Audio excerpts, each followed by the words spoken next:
Ito ang latest weather update.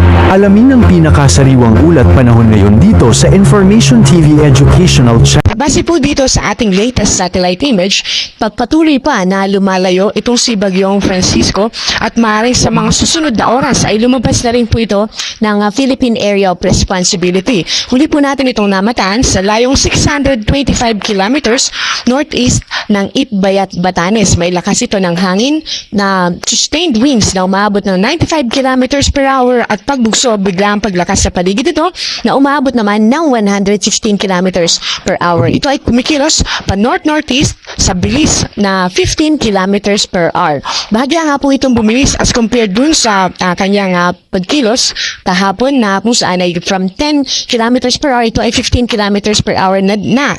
So, ibig sabihin ay mas mapapaaga din yung kanyang paglabas ng Philippine Area of Responsibility at binanggit na nga po natin na maaaring sa mga susunod na oras ay nasa labas na ito ng PAR.